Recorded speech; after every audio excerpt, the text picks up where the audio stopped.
Aujourd'hui, j'ai le plaisir d'accueillir Yannick, passionné et formateur en développement personnel, pour parler d'un outil aussi puissant que fascinant, l'énéagramme. Yannick est un passionné de l'humain, de la vie, de la photographie numérique, de l'océan, de développement personnel et de lecture. Son parcours de vie a mis rapidement le développement personnel sur sa route pour continuer d'apprendre sur lui-même, son fonctionnement et sa dynamique de relation. Ensemble, nous allons explorer cet outil incroyable qu'est l'énéagramme qui permet de mieux se connaître, de mieux comprendre les autres et qui peut enrichir notre pratique en kinésiologie. Que vous soyez curieux, déjà initié ou totalement novice, cet échange va, je l'espère, vous inspirer. Yannick Lemeur, bonjour. Merci d'avoir accepté notre invitation. Bonjour. Pourrais-tu te présenter et nous parler des étapes clés de ton parcours ? Alors, je m'appelle Yannick, comme tu l'as précisé. Les étapes clés de mon parcours, je vais prendre mon enfance et mon adolescence. Tout simplement parce que déjà très tôt, quand j'avais 13, 14, 15 ans, j'étais entraîneur de handball avec des gens encore plus jeunes que moi. Et déjà, l'humain était très important dans ma vie. Je lui accordais beaucoup de temps, beaucoup d'énergie et je passais mes temps à la salle de sport notamment parce que j'étais entraîneur de handball, j'étais arbitre, j'ai eu beaucoup de rôles dans ce monde-là. Après, je vais prendre l'étape de la vingtaine. J'ai eu un lycée que j'ai pris le temps de faire. J'ai pris 5 ans pour faire un lycée. Tout simplement parce que j'ai redoublé des classes et que je ne comprenais pas du tout le monde scolaire. Je ne voulais pas rentrer dans ce moule et je n'arrivais pas à trouver ma direction jusqu'à ce que j'arrive en sciences médico-sociales où là, concrètement, l'humain avait beaucoup plus de place et du coup, ça résonnait plus chez moi, avec notamment des apports en biologie que j'ai beaucoup aimés et qui me nourrissent encore aujourd'hui. Après, je dirais qu'il y a eu une étape qui a été quand même assez clé dans ma vie.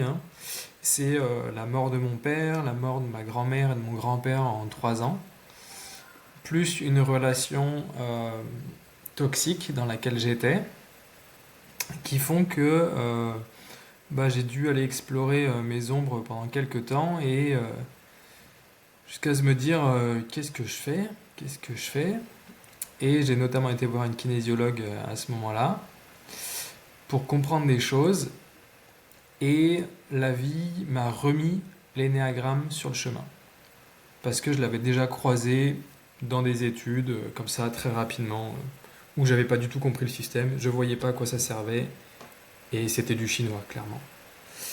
Et là, en 2016, ma tutrice de stage est formatrice énéagramme.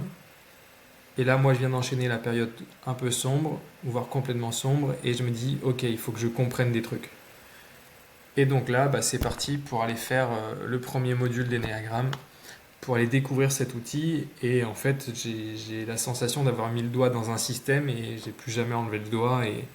Et voilà, depuis 2016, comme tu le disais, j'en suis passionné et je lis, j'apprends, je me forme toujours et encore. Et je forme des gens aussi, ce qui fait que ça continue d'alimenter mon propre référentiel là-dessus. Et justement, Yannick, peux-tu nous dire ce que c'est que l'énéagramme en quelques mots ? En quelques mots. L'énéagramme, c'est un outil de connaissance de soi. On dit que c'est un outil de caractérologie qui décrit 9 personnalités, 9 structures de caractère. Et j'insiste sur ce terme de structure de caractère car il y a quelque chose de logique une fois qu'on a compris la dynamique du système. Et donc, le postulat de base est que nous incarnons un des archétypes depuis toujours. Et cet outil nous donne à la fois des clés pour comprendre dans quel archétype on se trouve, quel profil, quelle base, quelle structure on se trouve, et en même temps, il nous donne des pistes sur comment faire avec, quand notamment c'est un peu compliqué dans notre vie. Bon, voilà pour cet outil. J'aimerais qu'on prenne un peu de temps ensemble, Yannick, pour découvrir un petit peu les 9 types de personnalités. Donc, comment on peut les présenter simplement? Si on part sur l'énéatype 1, par exemple, qu'est-ce que tu peux nous en dire? Alors, déjà, je tiens à préciser que je vais évidemment que faire des caricatures ici, puisque nous sommes 8 milliards et des poussières, hein. Je ne sais pas combien on est, mais on est beaucoup sur cette Terre en tout cas. Et donc l'énagramme vient mettre des repères sur les gens que nous sommes sur cette planète. C'est un outil qui est universel, il faut quand même le préciser. Et donc, que vous soyez profil 1 par exemple en France ou au Brésil, qui a une culture bien différente de la culture française, va donc donner une autre, on va dire une autre teinte à ce profil-là, comme pour tous les autres, évidemment. Le profil 1, son nom, il y a un nom pédagogique qui a été donné qui s'appelle le perfectionniste. Lui, son leitmotiv, c'est l'amélioration. L'amélioration continue, l'amélioration un peu coûte que coûte. Et donc, dans les grandes forces de ce profil, que je trouve magnifique, enfin comme tous les 9 de toute façon, mais ce que j'aime dans ce profil-là, c'est vraiment cette notion d'amélioration, améliorer le monde. En fait, aujourd'hui, on en a tellement besoin de voir des gens qui ont la capacité de voir les détails, discerner éventuellement les erreurs qui sont là, pour ensuite mettre une énergie à, du coup, combattre, entre guillemets, l'erreur et faire en sorte que ça revienne dans le droit chemin. Et dans les côtés un peu plus dark, un peu plus sombres de ce profil-là, eh ben, quand il ou ne sait pas qu'il est le profil 1, la personne va imaginer qu'il n'y a qu'une seule manière de faire. C'est la sienne. Et donc tout doit être comme lui ou elle a décidé que ce soit. Et donc il faut améliorer les choses, mais dans son sens. Et donc autant quand la personne est manager, par exemple dans une entreprise, ça peut être très fort, notamment dans la démarche qualité, je pense à ça. Et ben ça peut être très intéressant d'avoir une personne de ce profil-là à cet endroit-là. Mais s'il n'en a pas conscience, le risque c'est qu'au bout d'un moment, on arrive dans quelque chose qui soit autour de la maniaquerie ou quelque chose du être très pointueux, aller sur les détails et donc perdre du temps, entre guillemets, par rapport à ce qui est à faire au quotidien. Alors Yannick, on peut continuer cette exploration et aller sur le profil 2, le profil de l'aidant. Qu'est-ce que tu peux nous en dire? Yes. Donc le profil 2, il a plusieurs noms. Il s'appelle l'aidant, mais il s'appelle aussi l'altruiste. C'est celui-là que moi je retiens. Donc, en poids fort, pour moi, ce que j'aime dans ce profil, c'est vraiment la capacité à se connecter à l'autre et à se connecter aux besoins de l'autre. Donc, de pouvoir discerner ce que l'autre a besoin, ce qui est assez fou pour certains, parce qu'on n'est pas dans le monde du mental ici, on est dans un autre monde en l'occurrence. Et donc, j'ai ce talent, en fait, tout simplement, hein, de répondre aux besoins des autres, que je les connaisse, que je les connaisse pas, que je les ai croisés dans la rue, ou que ce soit des amis de longue date, c'est la même chose. J'ai cette grande capacité-là, cette grande force-là. Euh, le revers de la médaille, entre guillemets, parce qu'il y a toujours ces notions de pile et face, en fait, hein, on est une seule et même pièce. Là, ça va être, pour lui notamment, la capacité à se connecter à ses propres besoins. Ça va être quelque chose de délicat pour lui. Et pour les autres, ça peut être une sensation d'intrusion, puisqu'en ayant tout le temps quelqu'un qui répond à nos propres besoins, ça ne nous laisse pas le temps à nous de pouvoir les identifier, de pouvoir les mettre en œuvre. Donc voilà, pour moi par exemple, si je ne suis pas profil 2, je vais pouvoir peut-être vivre ça comme de l'intrusion, de l'envahissement ou quelque chose comme ça. Et si on peut continuer alors avec le profil 3? Donc le profil 3, lui il s'appelle le battant. Il a plusieurs noms, il peut s'appeler aussi le compétiteur. C'est quelque chose qui fonctionne bien pour lui. Euh, Ici, on est dans le monde, ouais, vraiment de la compétition, des objectifs, de la réussite, dans quelque chose qui est à atteindre. Il y a ça qui est très fort ici. Et c'est pareil, ce que j'aime beaucoup dans ce profil, c'est notamment ça, c'est le fait de se mettre des challenges, des objectifs et ne rien lâcher. Aller jusqu'au bout de cet objectif pour l'atteindre. Et moi, je trouve que c'est ça qui nous enseigne notamment ce profil-là, avec aussi une dynamique autour de la valeur de soi, qui est hyper importante. Parce que dans ce profil, c'est notamment le challenge qu'il a à traverser lui ou elle. C'est d'identifier vraiment la valeur qu'il ou elle a sans ne rien faire, sans rien faire, sans rien produire. Et l'ombre de ce profil, notamment une des ombres en tout cas, ça va être de tout faire pour l'objectif. Et donc potentiellement, si je suis coach ou si je suis manager ou si j'ai une équipe ou si j'ai des gens avec moi, à un moment donné, je vais pouvoir un peu leur marcher sur les pieds parce qu'en fait, moi, il faut que j'atteigne l'objectif, quoi. Et donc ça, c'est non négociable de rater l'objectif, ça serait impensable. Et donc, je vais vous marcher sur les pieds ou je vais être hyper contrôlant pour que vous fassiez ce que je veux que vous fassiez. Parce que, pardon du terme, mais bordel, on va réussir à l'atteindre cet objectif. Et donc c'est ça un peu le côté, côté ombre de ce profil. Yannick, quand tu parles du profil 3, je pense beaucoup un peu à l'éducation à l'américaine, qui sont beaucoup dans cette démarche-là de performance, de toujours mettre en avant la réussite. Est-ce qu'il y a par exemple dans certains pays des profils qui vont être là beaucoup plus ou exister beaucoup plus que d'autres? Alors, c'est une très bonne question. En fait, on constate que il y a des archétypes sur les pays. En effet, l'Amérique et les États-Unis sont un archétype 3 très fort. Ça va juste dire que si par exemple je suis en base 5, tu vois, et ben ça va colorer ma base 5 avec cet archétype 3. C'est juste ça que ça va faire. Mais ça va rien faire de plus.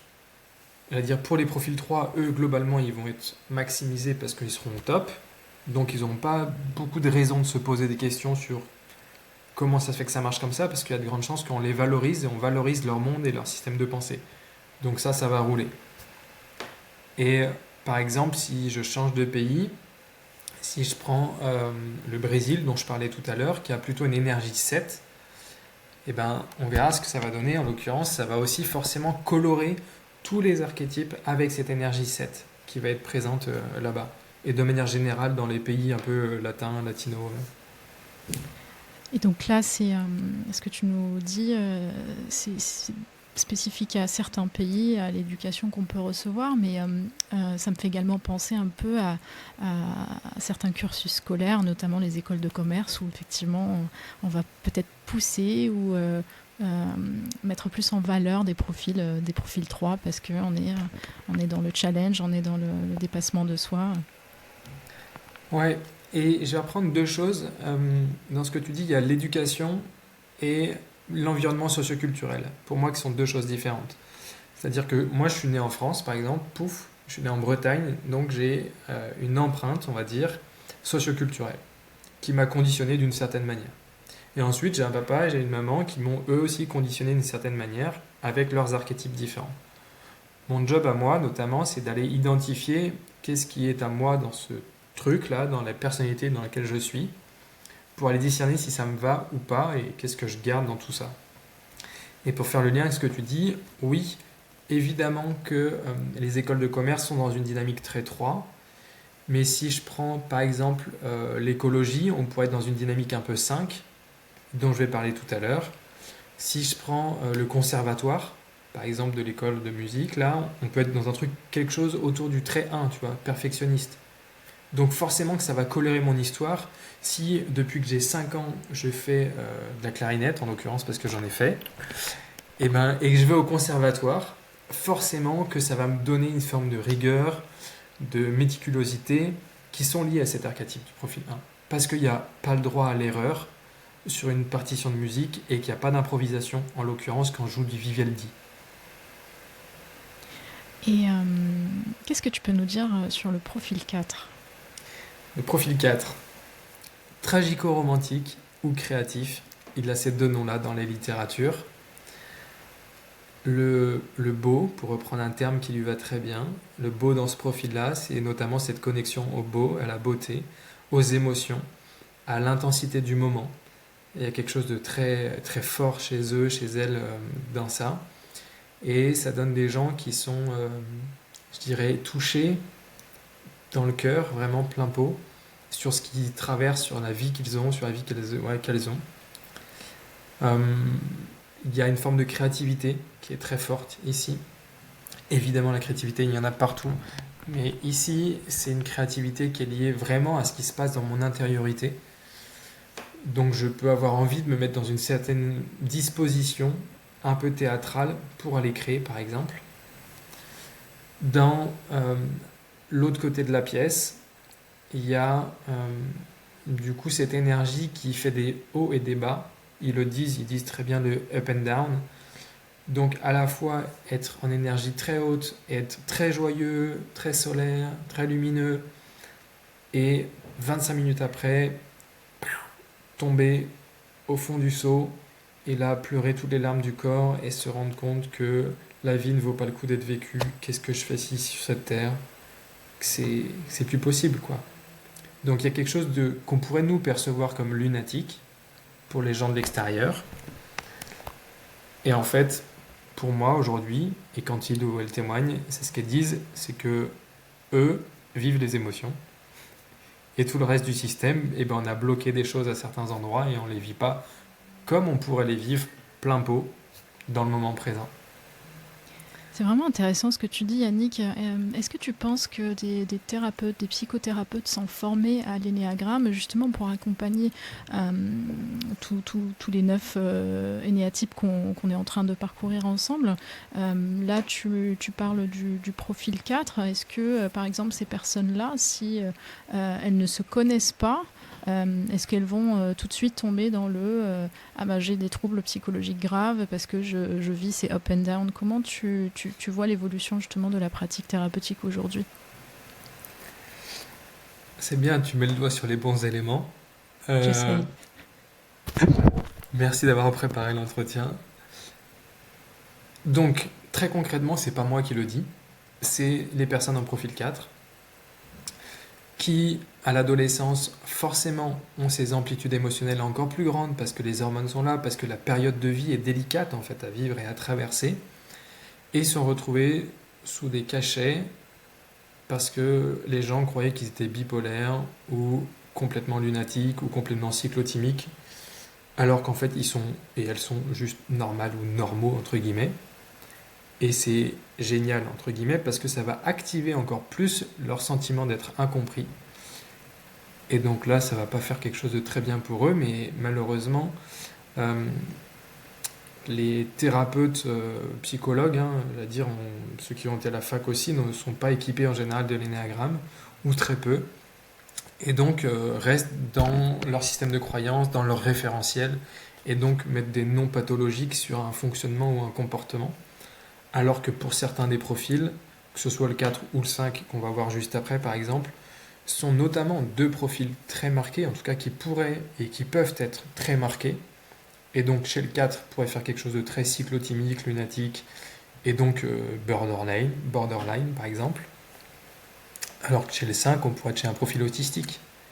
Et là c'est pareil, dans ce qui m'a été témoigné, c'est mon frère a été diagnostiqué comme autiste, alors qu'en fait, quand on discute, il n'y a rien d'autistique, c'est juste, il est dans son mode de 5, dans son mode de fonctionnement 5 en fait.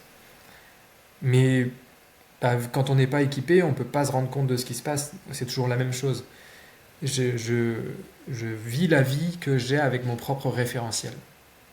Et donc si mon référentiel c'est le DSM, donc c'est le manuel des maladies psychologiques qui a été créé aux États-Unis, et ben du coup j'ai ça avec moi et donc je prends une case, il y a marqué cyclotimique, il y a marqué cachet truc bûche et voilà pour la posologie. Et c'est tout. Et si mon mode de pensée ou mon mode de référentiel c'est l'énéagramme, plus, soyons fous, l'énergétique, l'acupuncture, la médecine chinoise et compagnie, et ben je ferai autre chose avec ça devant moi quoi. Et puis du coup, on y va aussi à une forme de déséquilibre parce qu'on va beaucoup plus valoriser un profil 3 parce que on n'y voit que des côtés positifs du challenger, du battant, tandis qu'un profil 4 par exemple, ce sera tout de suite allez hop les cachets et on n'en parle plus. Oui, et le 3 en l'occurrence, il ne sera pas sous cachet en étant dans son fonctionnement, alors que potentiellement, il pourrait l'être aussi. Mais comme tu viens de le dire, ce mode de fonctionnement est valorisé dans notre société actuelle, et donc, pourquoi faire en sorte que lui soit pathologique? Alors que, entre guillemets, il est autant que le 4 en fait, hein. Comme tous les autres archétypes d'ailleurs, hein. Tu as déjà commencé un petit peu à parler du profil 5. Qu'est-ce que tu peux nous en dire d'autre? Ouais, donc le profil 5, en quoi, entre guillemets, il pourrait paraître autiste?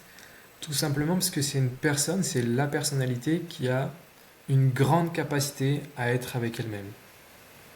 En fait, c'est l'archétype de l'énéagramme qui est le plus tranquille avec lui-même. Et donc, bah, ça va donner quelqu'un qui peut avoir des problématiques pour rentrer un peu en société, pour discuter avec les autres, discuter de choses un peu futiles notamment. Ou là, moi, si je suis en base 5, euh, il faut que tu me parles de quelque chose d'important, de quelque chose qui t'intéresse, quelque chose où tu as du savoir. Parce que ça va m'intéresser. Tout ce qui est le savoir va m'intéresser et va alimenter ma propre connaissance. Ça, c'est vraiment les thématiques importantes ici. Donc, point fort, une grande capacité de récolter du savoir, de le synthétiser, et ensuite, quand ils osent et quand elles osent, c'est de le donner aux autres. Je pense par exemple que Hubert Reeves était un profil 5. Point négatif entre guillemets, de l'autre côté de la pièce, et ben c'est notamment cette difficulté sociale à l'expérimenter, je dirais la matière dans tous les domaines et les relations sociales où là il pourrait y avoir une forme de se sentir incompétent à pouvoir rentrer en relation avec les autres et pour les autres du coup quelque chose de l'ordre de la froideur qui pourrait être ressentie et donc quelque chose de distinct. Et c'est là où ça serait pas évident pour ce profil-là. Je pense également peut-être aussi à la relation de couple, quand on ne connaît pas notre propre profil ou le profil de notre compagne ou compagnon. Typiquement, là, dans un cas d'énéatype 5, ça peut être perçu comme de la froideur ou comme peut-être de l'orgueil. Qu'est-ce que tu peux nous en dire plus? Eh bien oui, la thématique de couple, comme toutes les relations, sont importantes, hein. Même autour de l'éducation, on pourra parler un peu plus tard aussi, mais bah, j'allais dire, c'est pour ça que j'ai créé une retraite qui s'appelle Énéagramme et couple, hein, très simplement, où avec une amie, on va explorer les dynamiques à deux, où là les gens viennent explorer en 4 jours et demi un profil et un sous-type et se rendre compte que oui, on n'a pas les mêmes lunettes, oui, on n'a pas les mêmes filtres, et ton filtre à toi donne ça dans ta réalité, et mon filtre à moi donne ça dans ma réalité. Et maintenant, on fait comment pour discuter ensemble et créer ensemble, quoi. C'est ça l'enjeu. Et une caractéristique du profil 5, par exemple, pourrait être d'avoir un besoin d'avoir un lit indépendant du lit conjugal, ou en tout cas d'avoir une deuxième chambre, pourquoi pas, quand c'est possible. Parce qu'il y a une problématique, entre guillemets, autour de l'espace vital, et donc de dormir toutes les nuits avec quelqu'un. Ça peut coûter à certaines personnes de profil 5, et donc il pourrait y avoir une nécessité d'avoir une deuxième chambre, juste pour pouvoir aller dormir et avoir cet espace de rechargement, j'ai envie de dire. Et qu'est-ce que tu peux nous dire du profil 6? Profil 6. Hum, c'est pour moi le profil qui est le plus connecté à son intuition. Et pas que pour moi d'ailleurs, mais il est très connecté à son intuition. Il a une capacité à sentir, percevoir, analyser tout ce qui est autour de la sécurité. Donc que ce soit les éléments de danger, mais moi ce que j'aime bien dire aussi, c'est les repères. Donc il y a les deux dynamiques. Euh, une capacité à être à T plus 2 ou T plus 3, à anticiper les choses, très forte. Une capacité aussi à sentir les signaux faibles en entreprise par exemple. Des gens qui vont avoir ce sixième sens un peu de sentir les choses, tu vois, d'avoir du pif un peu. Et on va pas pouvoir le voir dans les éléments factuels. Par exemple, le 5 ne le verra pas dans les éléments factuels, en mode j'ai pas toutes les infos. Mais le 6, lui, de par sa capacité à imaginer les choses, notamment, va pouvoir ressentir des choses, percevoir des choses. Et quand il ou elle arrive à mettre le doute de côté, ce qui est un des enjeux dans le profil 6, et ben ça donne quelque chose qui va pouvoir donner de l'énergie et donner de l'élan vers ce quelque chose qui a été ressenti. En point négatif ou de l'autre côté de la pièce, il y a notamment ces doutes qui peuvent prendre de la place et l'appréhension des choses. Parce que forcément, quand j'imagine à T plus 2 ou T plus 3 les choses, ben, je ne vais pas imaginer que du positif. je vais aussi imaginer du négatif, et notamment dans ce profil-là, je vais imaginer tout ce qui pourrait arriver, mais aussi de pire, jusqu'à, en témoignage, j'ai une invasion de tyrannosaures Rex ou des choses comme ça qui arriveraient, ou des extraterrestres qui arriveraient, et là, comment on ferait si vraiment ils arrivaient sur la Terre, quoi. Eh ben, je ne sais pas. Mais du coup, Je voilà, il vais y a avoir vraiment une cette dynamique. discussion avec ma fille de 6 ans, peut-être que c'est son profil. Ah, bon, après, à 6 ans, on s'en raconte des choses, mais oui, ça pourrait. En tout cas. Donc voilà pour ce profil 6. Et ce que j'aime aussi beaucoup dans ce profil, c'est parce que j'ai mon petit frère qui a un profil 6, qui m'enseigne très souvent. Il y a quelque chose de aussi s'appuyer sur des faits et la loyauté, que je trouve magnifique et sublime dans ce profil-là. C'est d'ailleurs le nom qu'on donne au profil 6, C'est d'ailleurs le le nom. loyal, c'est ça? Loyal, alors il y a loyaliste ou loyal sceptique. Loyaliste. D'accord. Ça me fait penser à une collègue de travail d'ailleurs, il y a quelques années en arrière. J'allais la voir justement, parce que dès qu'il y avait un nouveau projet, je savais qu'elle allait trouver la faille ou les failles. Et les autres membres de l'équipe la trouvaient très négative et toujours à trouver les choses qu'il ne fallait pas. Et pour moi, c'était incroyable parce qu'on vient avec une idée, on a plein de directions possibles et elle va tout de suite penser, et si tu fais ça, est-ce que tu as pensé à ça? Et tout de suite, en fait, ça réajuste le projet et on arrive aussi à avoir une nouvelle forme de richesse finalement à échanger avec ce type de personnalité. Et si tu nous parlais du profil 7, de l'épicurien, pardon. Tout à fait. L'épicurien. L'épicurien, c'est l'enfant du système. C'est l'enfant libre du système dans l'analyse transactionnelle, pour faire le lien avec d'autres théories.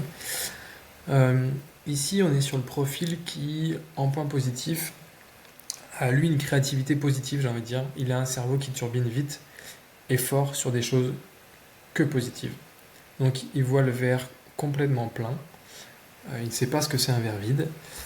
Et d'ailleurs, il ne veut pas le voir. Et il a des grandes capacités à créer des liens, créer des connexions entre des choses qui parfois ne sont, en tout cas pour le commun des mortels, ne seraient pas reliables, on va dire. Et donc il va connecter les choses et ça va être sa dynamique de création, tout simplement.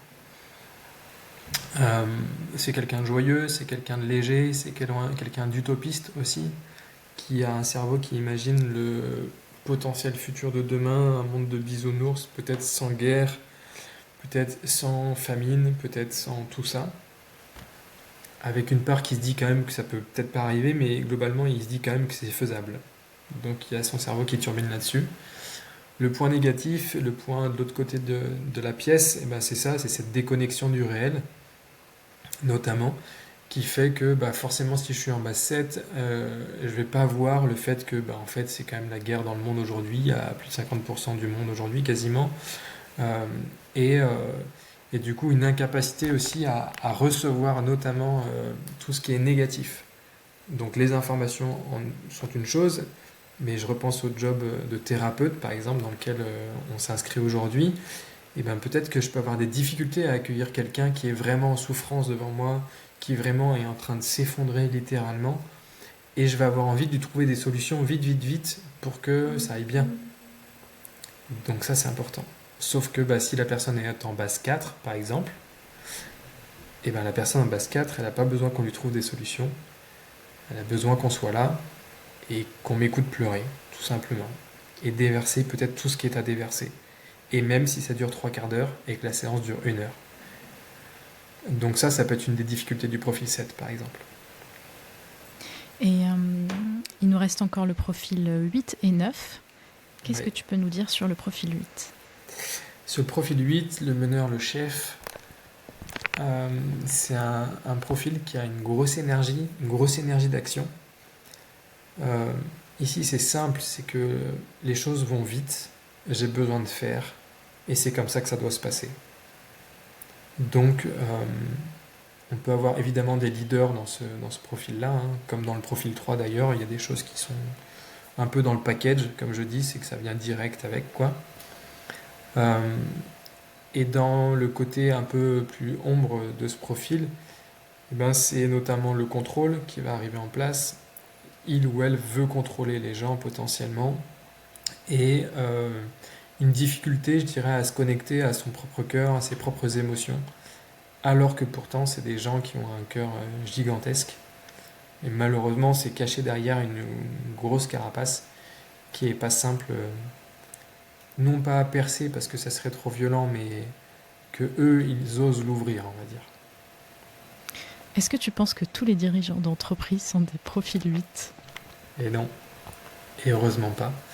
J'ai travaillé notamment pour le Centre des jeunes dirigeants, qui est une association nationale, là. J'ai fait un module 1 et j'avais des profils 3, des profils 7, des profils 8, des profils 9, des profils 6, des profils 5 sur la même session. Donc évidemment, tous les dirigeants ne sont pas en profil 8. Par contre, tu vois, sur l'avancée du parcours, ensuite j'ai fait un autre module avec, le CJD toujours.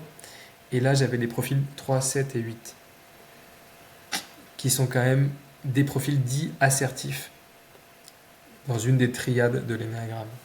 Donc il y a quand même des points communs. Et notamment, je pense aux femmes que j'avais en profil 9, quand elles sont en mode chef d'entreprise, elles ne sont pas 9, elles se mettent en casquette entre guillemets de 3. Tout simplement parce qu'il y a une connexion entre le 3 et le 9.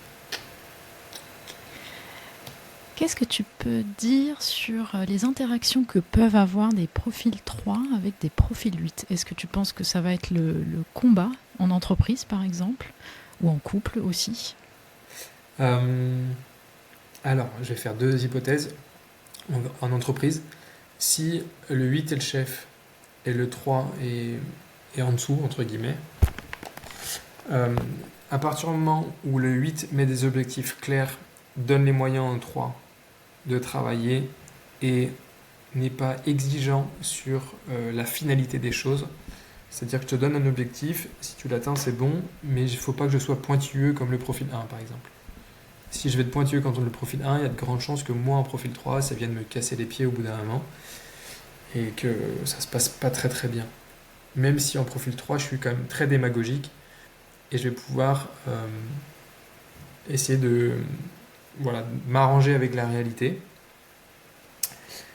Si c'est l'inverse, si c'est moi le 8 qui suis subordonné au profil 3, eh ben, toi le 3, t'as intérêt d'avoir les pieds par terre, t'as intérêt à ce que tu me racontes, c'est pas des histoires, parce que moi je vais te sentir en un quart de seconde si oui ou non je peux te faire confiance, si oui ou non je peux bosser pour toi. Si c'est oui, tant mieux, et je vais me foutre toute mon énergie au service de ton projet. Si c'est non, eh ben c'est mort. Ou alors il va se passer un truc en moi qui fait qu'à un moment donné je risque de partir. Ah, c'est vrai Parce que que tout à l'heure, autant le 3 est un peu démagogique, autant le 8 il est cash, direct, et il n'y a pas vraiment de faux semblants ici. Il y a quelque chose de blanc ou noir. Tout à l'heure, on parlait de la connaissance des thérapeutes et du fait que c'était important qu'ils puissent jouer un petit peu avec des outils type Ennéagramme. Là, je pense par exemple aux RH, aux DRH qui doivent également, je pense, maîtriser un petit peu pour essayer d'amener un peu de nuance et de faire en sorte que ça se passe bien dans les équipes, selon comment les dirigeants, les managers, les membres d'équipe se positionnent. Ouais, c'est. Je veux dire, malheureusement, l'énéagramme est un outil qui n'est pas comportementaliste. C'est-à-dire que c'est un outil qui est motivationnel.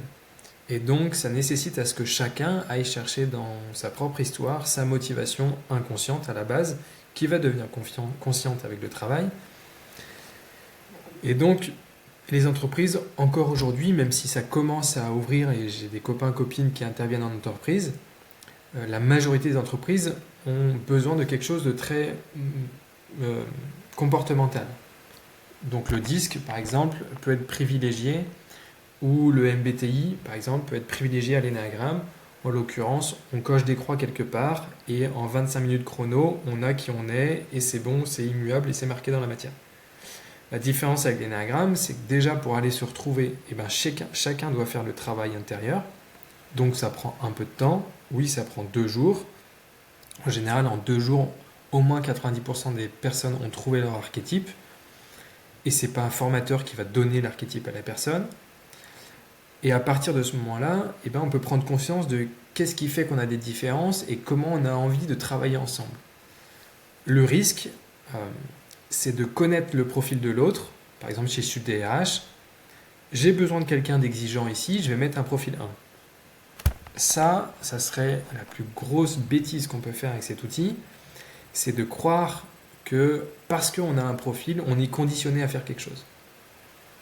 Alors oui, le profil 1 peut être très bien sur un profil, par exemple, exigeant, sauf que ça va renforcer son ego, donc ça va cristalliser des choses, et il y a de grandes chances aussi que le côté négatif apparaisse peut-être encore plus vite. Donc de mettre, par exemple, un, je sais pas moi, profil 3 avec quelque chose d'exigeant, oui, ça va être peut-être plus délicat pour le profil 3, n'empêche que là, il va apprendre des choses, là, il va grandir, là, il va développer des talents ou des forces en fonction de comment on les nomme. Et pour moi, c'est vraiment ça qui est essentiel, c'est est-ce que le salarié a envie d'être là? S'il a envie d'être là, et bien là, nous, qu'on soit coach, thérapeute, accompagnateur, DRH ou boss ou entreprise, et ben c'est quels moyens je lui donne pour qu'il soit là. On termine notre tour d'horizon avec le profil 9. Yes. Les médiateurs, eh ben on en a besoin dans ce monde. Profil le plus doux, profil qui a une temporalité particulière dans tout le système. Profil, comme je disais, qui s'appelle médiateur, qui a donc une grande capacité d'écoute des différents mondes autour de soi.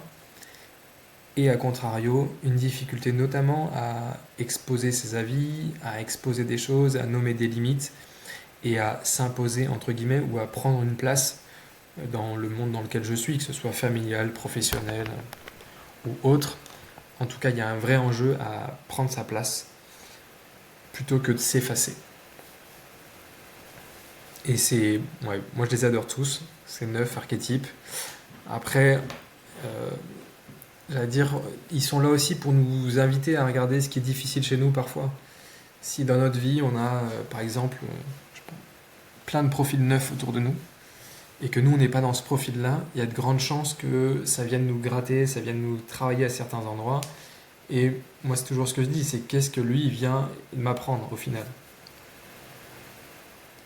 Yannick, est-ce qu'on est avec un profil ou est-ce que ce sont les blessures de l'enfance, le conditionnement dans la famille, l'éducation qui font que on va aller vers, on va dire, son profil doudou, si tu veux? Alors, l'énéagramme ne tranche pas là-dessus. Euh, Moi j'entends l'inné ou l'acquis dans ce que tu décris là. Soit en gros, on serait un petit bonhomme ou une petite madame et dans notre ADN il y a marqué profil 4 ou profil 6 ou profil 12. Soit c'est les blessures que j'ai vécues à la maison qui font que par hasard je serais profil 3 ou 4. Donc l'énagramme ne tranche pas, il n'y a rien qui est écrit, en tout cas de ce que je connaisse, il n'y a rien qui est écrit qui dit voilà, vous arrivez au monde, vous avez tel profil. Par contre, dans mes convictions et dans mes croyances aujourd'hui, euh, la vie fait qu'à un moment donné, on vit des blessures ou des traumatismes en fonction des noms, comment on les appelle, et ça vient juste révéler quelque chose qui est déjà là. Donc pour moi, c'est inné, mais c'est vraiment lié à mes croyances, et c'est pas quelque chose qui est défini par l'énagramme en tant que tel. Est-ce que on peut évoluer en plusieurs profils durant sa vie? Alors, c'est souvent une des premières questions que j'ai en module 1, c'est oulala, mais est-ce que je ne suis que un profil? Donc, on arrive sur cette terre, on a tout le potentiel en nous, donc on a les 9 archétypes en nous. Et on vit des choses et on vient se cristalliser dans un des endroits. Profil 5, profil 4, profil 1, profil 8, profil 7, profil 6, et ainsi de suite. La particularité de ce système, c'est justement ça. C'est que en s'autorisant à s'identifier à un des profils, on peut découvrir notre chemin d'évolution. Et donc on peut utiliser l'énagramme comme outil d'évolution aussi. Si je me fais croire à moi-même que je suis un peu des 9 archétypes, ce qui arrive très souvent en module 1 et ce qui est normal, C'est juste un des mécanismes de défense qui fonctionne, qui fait que l'ego ne veut pas se faire avoir, pardon du terme. Mais au final, eh ben, je ne vais pas pouvoir utiliser l'énéagramme comme un vrai outil de connaissance de soi, et je vais rester au niveau compréhensif, au niveau mental. Ah bah oui, le profil 4 il est plutôt comme ci, le profil 5 est plutôt comme ça. Mais au final, je vais comprendre l'extériorité, mais je ne vais pas pouvoir accéder à ma propre intériorité, mon propre développement personnel, si on peut appeler ça comme ça. Ça me fait penser à une pensée soufie, justement, une parole soufie qui dit que l'âme n'aime pas justement être dévoilée. Et l'image en fait qui est associée à ça, c'est comme une fourmi noire sur un rocher noir dans une nuit noire. Donc c'est très très complexe justement d'aller à la rencontre de cette couleur d'âme si on veut aller un peu dans le côté poétique de l'énéagramme. Yannick, tu formes et tu accompagnes des personnes avec cet outil. Quelles sont les transformations que tu as pu observer? Déjà la mienne. Moi, ça a juste changé ma vie en fait. Et c'est pour ça que je suis là aujourd'hui, c'est pour ça que je fais ce métier-là. Hein. C'est parce qu'en l'espace de 2 jours, j'ai compris tout ce que j'avais vécu, le pourquoi j'avais vécu ce que j'avais vécu, le pourquoi j'étais compétent dans tel domaine, pourquoi j'avais ces compétences-là sans avoir rien fait comme formation ou autre. Et avec le chemin, ça m'a permis aussi surtout de comprendre toutes mes relations familiales notamment. Et donc ça a été ultra précieux quoi, de pouvoir mettre de la conscience sur qu'est-ce qui se passe à la maison, comment ça se fait qu'avec mon frère ça se passe bien ici, avec l'autre ça se passe pas bien ici, ou l'inverse. Et avec ma mère pareil, vu que papa n'était plus là. Donc ça a été ultra précieux. Après, dans les témoignages un peu choc, je peux te partager ça, hein, une jeune femme qui a fait 10 ans de thérapie, d'analyse donc psychologue ou psychanalyse, qui a fait les 4 modules Enneagramme, donc 8 jours, et elle nous a dit qu'elle avait plus appris et grandi en 8 jours qu'en 10 ans d'analyse. Voilà. Après, les gens me disent globalement qu'ils se sentent mieux dans leur basket, qu'ils comprennent un paquet de choses sur eux, qu'ils arrivent à redécouvrir des talents en eux, qu'ils arrivent à se révéler, qu'ils arrivent à prendre la place qu'ils ont envie de prendre, à faire des choix de vie pas toujours évidents. Quitter un mari, quitter une femme, quitter un job, déménager, prendre des grandes décisions de vie parce qu'ils ou elles se comprennent mieux et donc se respectent mieux et donc atteindre des objectifs que parfois ils étaient un peu cachés. En tout cas, c'est un outil qui demande du temps par rapport au MBTI ou ProcessCom ou DISC que je citais tout à l'heure. Oui, ça demande du temps, mais je pense que la vie nous remercie à la hauteur des efforts qu'on fournit. Yannick, je sais que tu interviens aussi dans des écoles de kinésiologie pour former les futurs kinésiologues à cet outil de connaissance de soi. Est-ce que tu peux nous dire s'il y a un lien entre l'énéagramme et le corps ou les émotions, et justement pour faire cette connexion-là avec la pratique de kinésiologie? Merci. Donc, pour moi, l'énéagramme, c'est un vrai outil de connaissance de soi et notamment d'alignement intérieur. Et notre job de thérapeute, pour moi, est celui-ci. Plus je suis aligné, plus je suis pertinent dans ma pratique de thérapeute, que je sois sophrologue, kinésiologue, naturopathe, prof de méditation, prof de yoga, que sais-je. En tout cas, à partir du moment où je travaille avec des humains, si je trouve cet alignement intérieur, à mon sens, je deviens beaucoup plus pertinent dans ce que je suis en train de traverser, transmettre, explorer.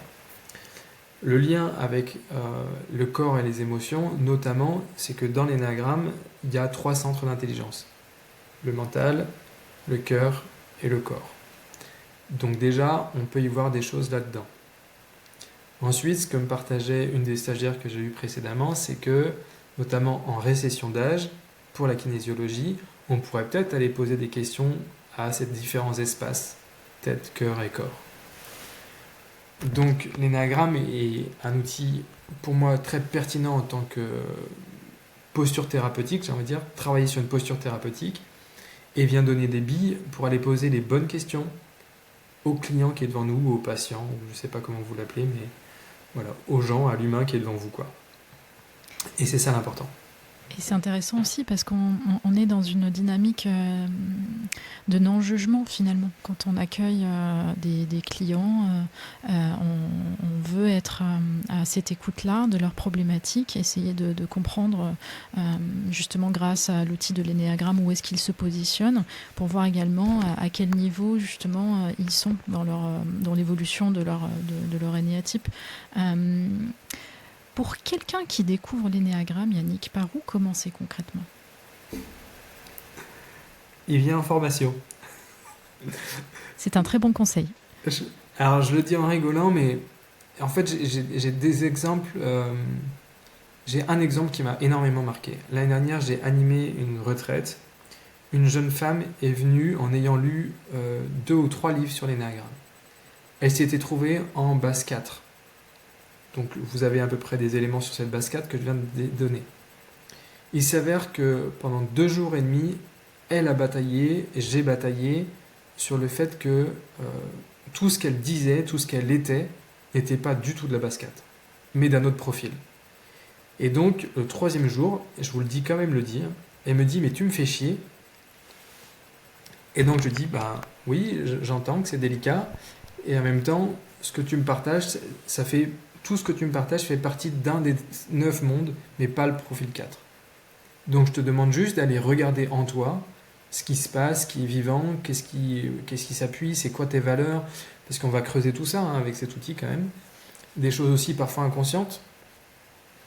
Et donc en l'occurrence, elle a bien identifié qu'elle n'était pas en base 4. Donc c'est pas pour dire que j'avais raison, ça moi je m'en fous. Moi mon enjeu c'est de mettre du doute dans la recherche du profil, et en l'occurrence quand vous doutez en face, c'est-à-dire c'est que vous n'êtes pas au bon endroit. Parce qu'à partir du moment où vous avez trouvé votre base, il n'y a plus aucun doute.